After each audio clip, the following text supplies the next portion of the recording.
तो जिन जाति के लोगों ने बाबा साहब अम्बेडकर की बात को मान करके स्वीकार कर लिया, तो उन जातियों की एक अनुसूची बनाई गई। उस अनुसूची में जो जातियां आई वो अनुसूचित जातियां कहलाई। उन कास्ट का एक शेड्यूल बनाया गया।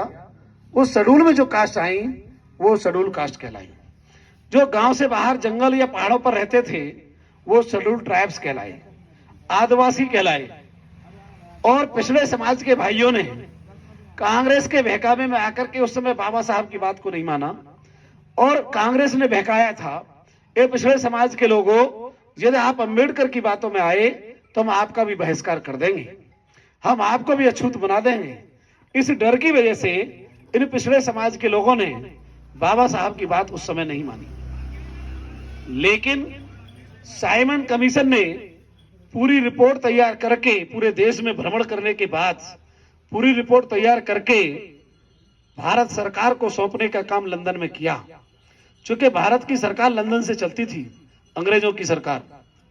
जब लंदन में सौंपा तो लंदन में बैठे हुए अधिकारियों ने भारत के सभी नेताओं को 3 बार लंदन बुलाया, 1930 में, 1931 में और 1932 में, जिसको हम राउंड टेबल कॉन्फ्रेंस कहते हैं, जिसको हम लोग गोलमेज सम्मेलन कहते हैं।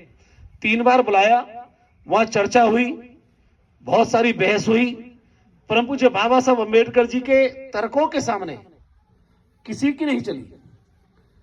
और 18 अगस्त 1932 को इस देश में रहने वाले हर धर्म और जाति के लोगों को शिक्षा का अधिकार मिला। पहले शिक्षा का अधिकार नहीं था सबके पास। उसी दिन एससी और एसटी समाज के लोगों को आरक्षण का अधिकार मिला, जीवन के हर पहलू में आगे बढ़ने का बराबर हक मिला। और उसी दिन सबसे बड़ा अधिकार मिला, वोट का अधिकार। कौन सा अधिकार? वोट का अधिकार। जब वोट के अधिकार पर चर्चा हो रही थी तो सारे भारत, अंग्रेजों ने कहा था कि अंग्रेजों, ये भारत के नेताओं, हमारे जाने के बाद इस देश को कैसे चलाओगे, पहले ये बताओ। सारे भारत के नेता चुप हो गए, कोई जवाब नहीं दे पाए। इसलिए सब लोग बाबा साहब अम्बेडकर की तरफ देखने लगे, क्योंकि बाबा साहब अम्बेडकर दुनिया के सबसे बड़े विद्वान व्यक्ति थे।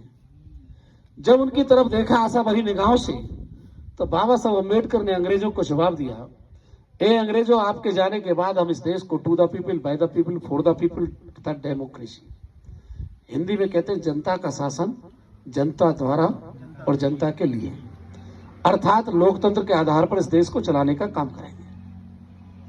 उन्होंने कहा